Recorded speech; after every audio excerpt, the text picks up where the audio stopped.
पाहत रहा फक्त धर्मवीर न्यूज। आपलं गाव आपली बातमी। मिरजेत चित्तथरारक होड्यांच्या स्पर्धा मिरजकरांनी पाहण्यासाठी केली अलोट गर्दी।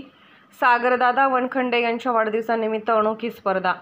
मिरज वृत्त सविस्तर वृत्त असे की भाजप युवा मोर्चा प्रदेश सचिव सागर वनखंडे यांच्या वाढदिवसानिमित्त भव्य चित्तथरारक होडी स्पर्धा पार पडल्या। न्यू शानदार बोट क्लब समडोळी, अचानक बोट क्लब समडोळी, श्री जी बोट क्लब कसबे डिग्रज, तरुण मराठा बोट क्लब अ समडोळी, तरुण मराठा बोट क्लब ब समडोळी, सप्तर्षी बोट क्लब अ कवटेपिरान, सप्तर्षी बोट क्लब ब कवटेपिरान, रॉयल बोट क्लब सांगलीवाडी। एकूण 8 होडी स्पर्धकांनी यामध्ये सहभाग घेतला। मिरजेत एकमेव होणारी स्पर्धा पाहण्यास नागरिकांनी अलोट गर्दी केली होती।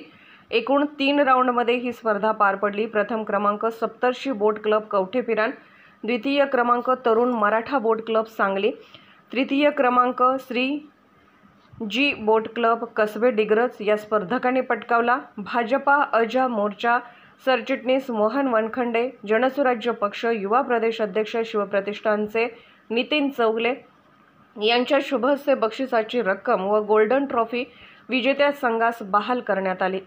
सागरदादा वनखंडे यांच्या वाढदिवसानिमित्त गेल्या मिरज तालुक्यात प्रथमच गेल्या 3 वर्षापासून ही अनोखी स्पर्धा भरवली जात आहे।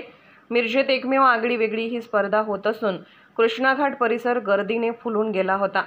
स्पर्धेचे पंच म्हणून प्रताप जामदार, दीपक पाटील, भरत बर्गे, प्रसाद जामदार, विनोद नलवडे यांनी कामकाज पाहिले। या स्पर्धेच्या वेळी भाजपा सांगली जिल्हा शहर अध्यक्ष दिगंबर जाधव, महादेव अण्णा कुरणे, राम भंडारे, रोहन धुळबुळू, भाजपा युवा मोर्चा कार्यकर्ते मोठ्या संख्येने उपस्थित होते।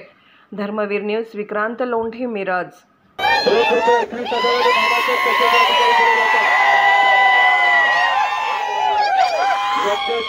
राजा माणूस आणि विकासाचे धोरण राबवणारे नेतृत्व